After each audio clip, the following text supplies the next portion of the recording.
Bonjour à tous, bienvenue dans le MAG de la Télé des Sables. Alors cette semaine, ce mois-ci, nous allons faire un MAG agenda. Nous allons vous proposer plusieurs idées de sortie parce que ça y est, nous sommes presque déconfinés, une fois de plus. Alors dans quelques instants, nous allons rejoindre Alex qui nous donnera plein d'idées de sortie au mois de juin au Sables d'Olonne. Nathalie va nous amener voir des expos. Aurélia va nous faire lire un livre. François Le Suisse nous dira quel est le film à ne pas louper ce mois de juin. Et puis nous rejoindrons également Yannick Moreau, le maire des Sables d'Olonne, pour qu'il nous dise un petit peu comment se passera exactement cet été, ce qui est organisé, ce qui est autorisé, ce qui ne l'est pas. Voilà comment se passera notre été au Sables d'Olonne. Allez, on va aller rejoindre tout ce petit monde-là.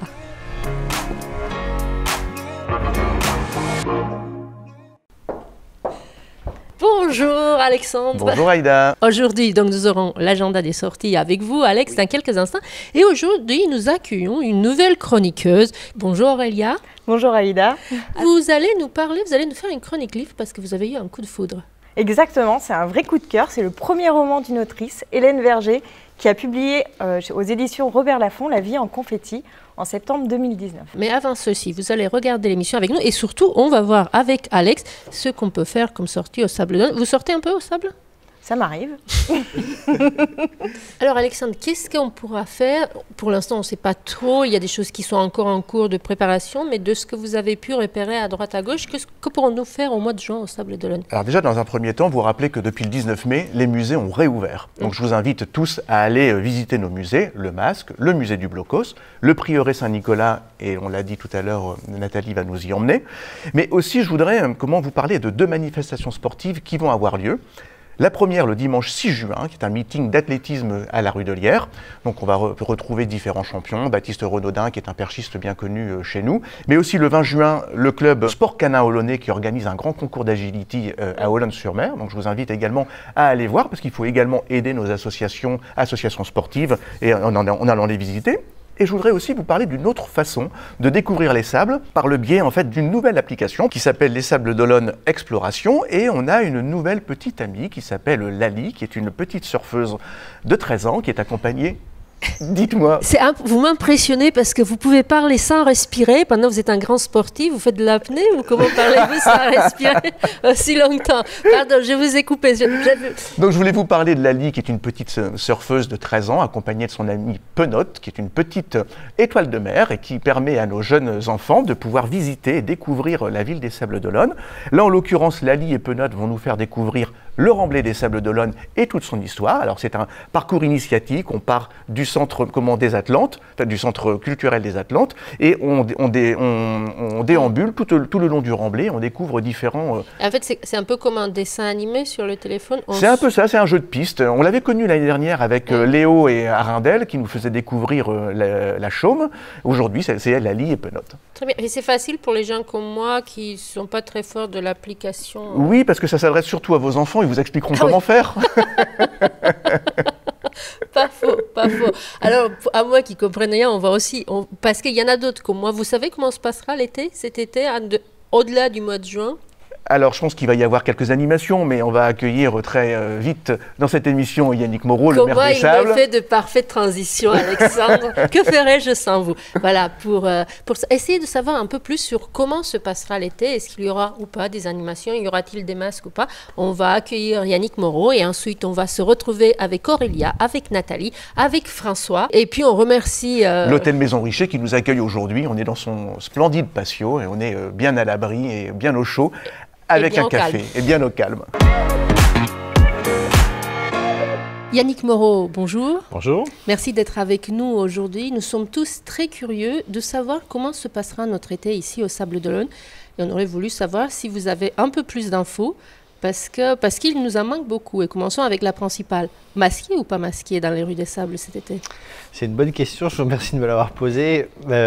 Si la vaccination continue à se dérouler normalement, on peut imaginer en cours d'été pouvoir être libéré du masque en extérieur. Mais nous ne sommes pas encore arrivés à ce stade-là. Et aujourd'hui, le seul endroit où le masque n'est pas obligatoire, c'est sur la plage. Les règles vont sans doute changer progressivement au cours de l'été, un peu comme l'année dernière d'ailleurs. Il va falloir s'adapter semaine après semaine au nouveau contexte sanitaire. Et l'autre question qui est un peu sur toutes les lèvres, Sables d'Olonne, avec ou sans animation estivale, les animations dont nous étions habitués sur le Remblai, au Jardin du Tribunal ou ailleurs en ville? Alors, c'est encore une question d'adaptation aux règles sanitaires. A priori, ce qui se dessine, c'est un programme d'animation assez comparable à celui de l'année 2020, de l'été 2020, c'est-à-dire avec une programmation un peu schématique. Le mardi, ce sont les révélations, le mercredi, c'est la musique classique, le vendredi, c'est le jazz, le dimanche, c'est les cartes blanches données aux associations, et le lundi, c'est le lundi débranché. Et donc, on est dans des animations culturelles, estivales, qui comment dirais-je, sont dans des jauges avec un nombre de personnes limité. Mais je ne comprends pas, sur le Remblai, comment vous limitez le nombre de personnes? Ce sont des animations sur le Remblai?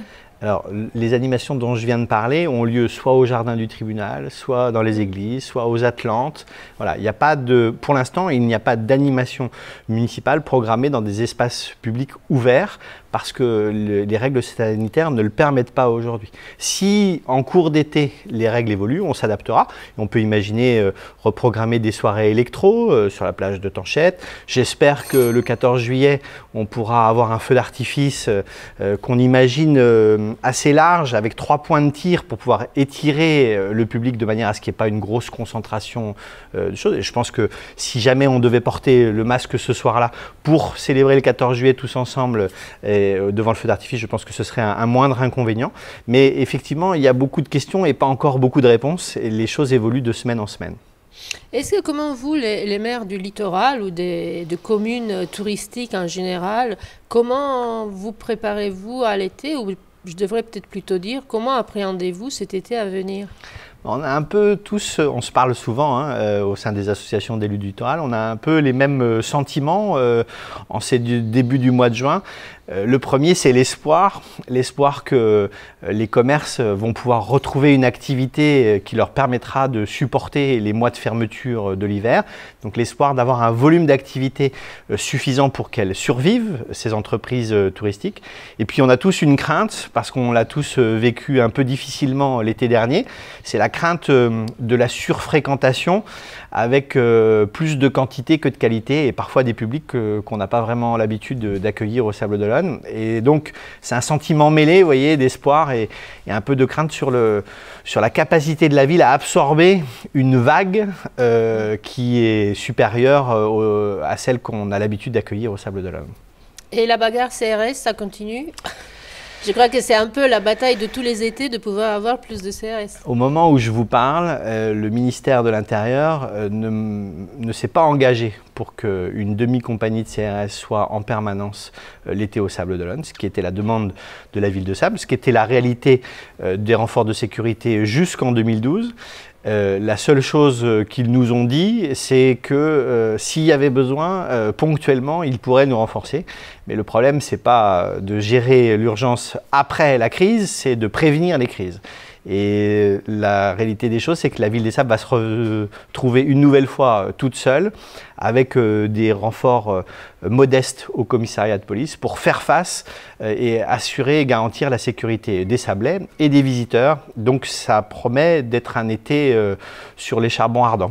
Vous avez également, monsieur le maire, changé le plan de circulation. Il y a quelque chose qui est en train d'être ébauché, une idée plutôt sympa qui va nous permettre d'accueillir beaucoup de personnes en toute quiétude.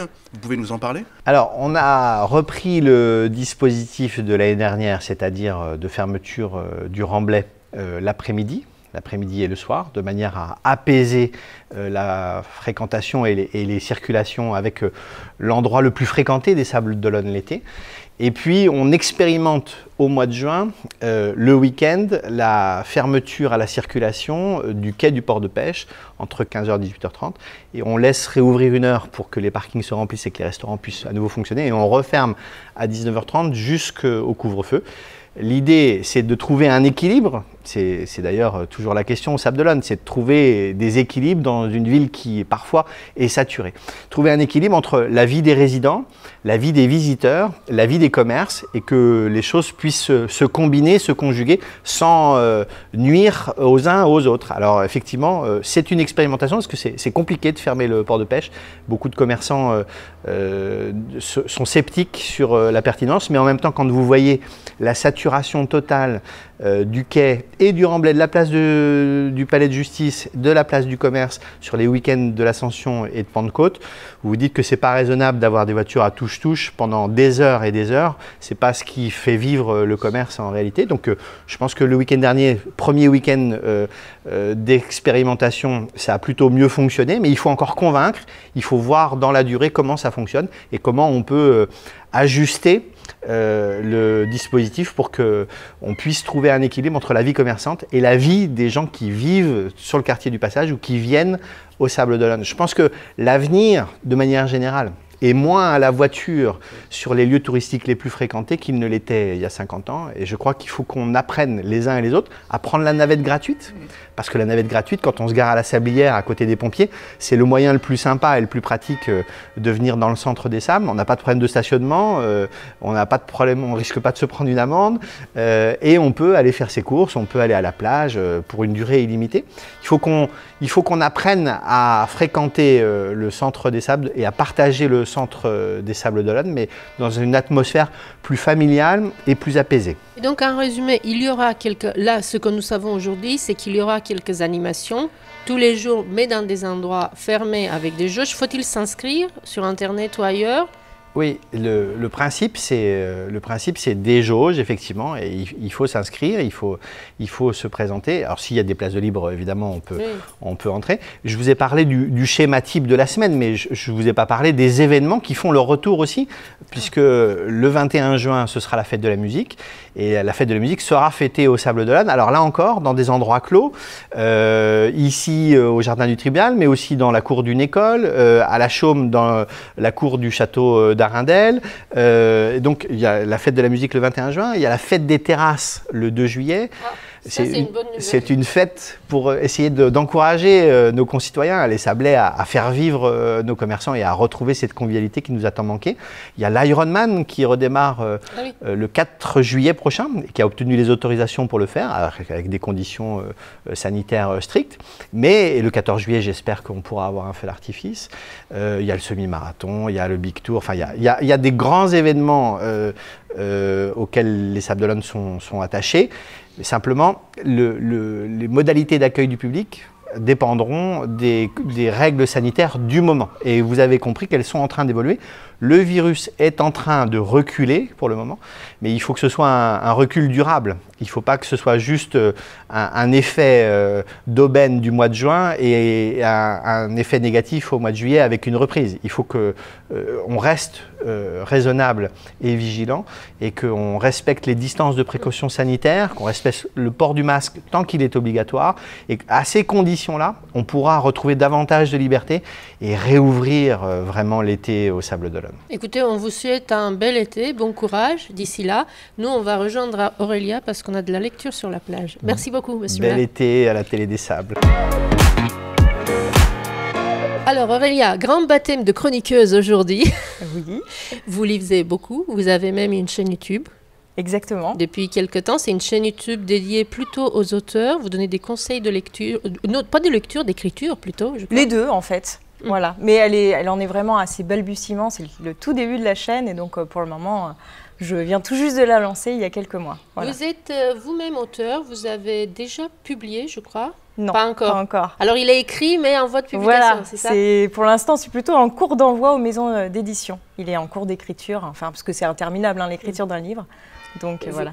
Vous nous en parlez déjà très bien en plusieurs vidéos, déjà sur votre chaîne YouTube. J'ai oublié le nom. Ça s'appelle, pour l'instant, c'est un titre provisoire, je vais peut-être changer. Ça s'appelle Aurélia se raconte, avec des parenthèses à se. Voilà. Voilà, parce qu'au début, c'était Aurélia raconte, les histoires d'Aurélia. Je vais voir un petit peu comment ça va évoluer au fil du temps. On va pouvoir voir quelles sont les galères du jeune auteur qui veut se faire publier sur la chaîne. Mais aujourd'hui, vous allez nous parler d'un livre qui lui est déjà publié aux éditions Robert Laffont. Vous m'avez dit que vous avez beaucoup aimé. Alors pourquoi on devrait le lire sur la plage là en juin?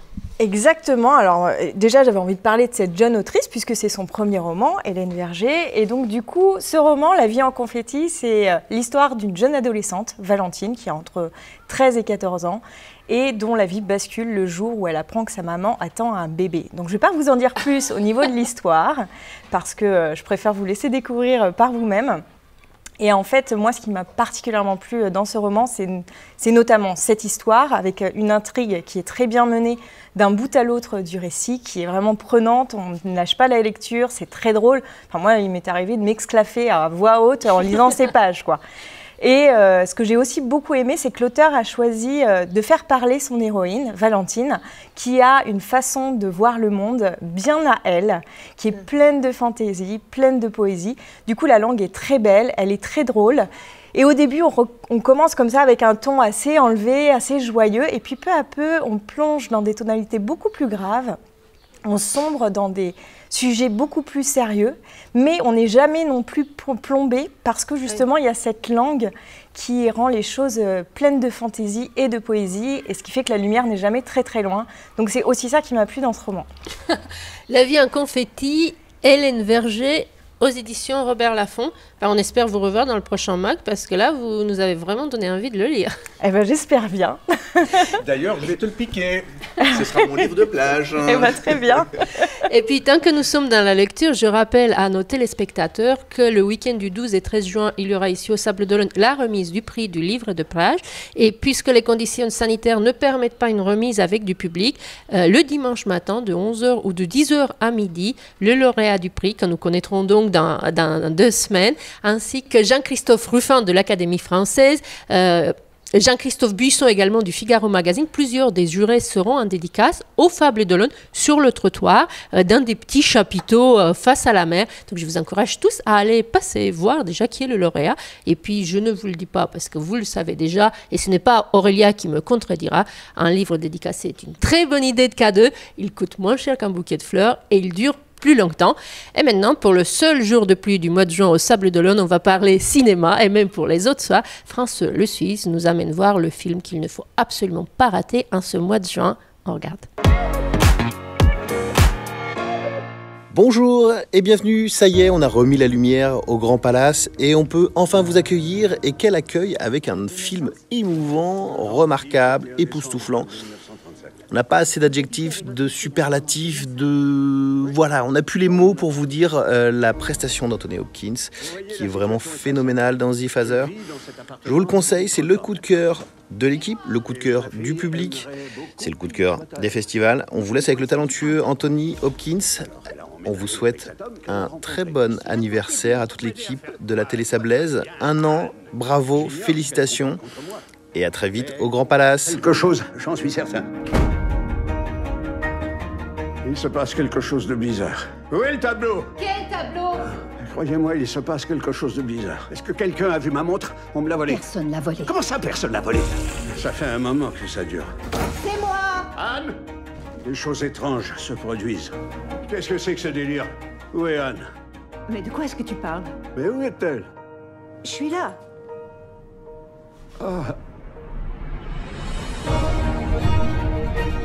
Je n'ai pas besoin que quelqu'un m'aide. Il faut trouver une autre solution, on ne peut pas continuer comme ça. Dis pas ça ici. Je ne quitterai pas mon appartement. Je ne quitterai pas mon appartement. Papa, as-tu pris tes pilules? Je peux vous poser une question? Combien de temps encore comptez-vous rester ici, à gâcher la vie de votre fille?